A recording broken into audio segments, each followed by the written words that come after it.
কবর থেকে অকাপ সম্পত্তি চাই ব্যাপারটা বুঝলাম কি অকাপ সম্পত্তি আল্লাহ সম্পদ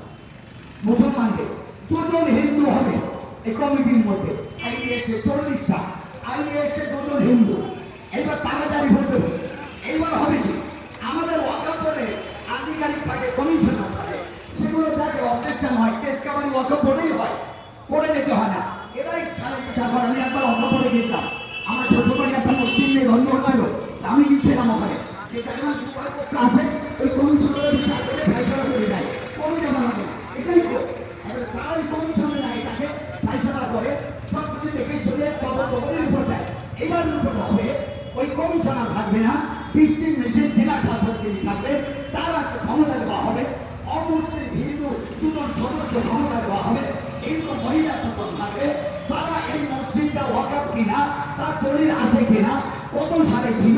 এখন বর্তমান যাদের নামে আছে তারা যারা বিজেপির লোক আসবে রিপোর্ট দেবে এর কোনো কাগজপত্র নাই নোটিশ চলে আসবে না সকালবেলা 2:30 সময় বুলডোজার আসবে সিআরপি ঘিরে নেবে মসজিদ আপনাদের সাথে শহীদ করে দেওয়া হবে কোন ভাবে বলা যাবে পুলিশ হবে শহীদ হয়ে যাবে তার আগে আন্দোলন চলছে উত্তরপ্রদেশে চলছে দিল্লি চলছে বেঙ্গালোরে চলছে সবার রাস্তায় নেমে গেছে লাখো লাখো মানুষ রাস্তায় নেমে গেছে শহীদ হওয়ার জন্য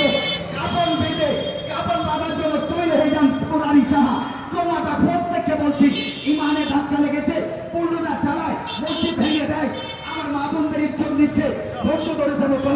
মুসলমানের খবর আছে ধৈর্য আছে কিন্তু আর ধৈর্য নয় সবকিছু ধৈর্য ধরেছি এবার তুমি আবার ইমামে হাত দিয়েছো কোন জায়গায় হাত দিয়েছো মোদী তুমি হুঁশিয়ার হয়ে যাও অমিত শাহ তুমি হুঁশিয়ার হয়ে যাও সিসিআই 7টা মানুষ শহীদ হওয়ার পরে মোদী 2 হাত জোর করে অপরাধ স্বীকার করেছিল সেইটা বাধ্য করা হবে অন্যায় স্বীকার করে এই ওয়াকফ বোর্ড আমাদেরকে ফিরিয়ে দিতে হবে এটা আশা আপনাদের আছে না আছে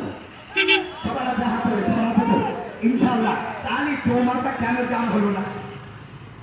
আপনি পুলিশ কেন আমাদের কাটিয়া তোমাটা হিংসেন থেকে আছে আমাদের লেগে আসছে এত হাজার হাজার মানুষ মোরাইশাটা মুসলিম এলাকা আপনাদের সঙ্গে কি বক্তব্য করবো সংক্ষিপ্ত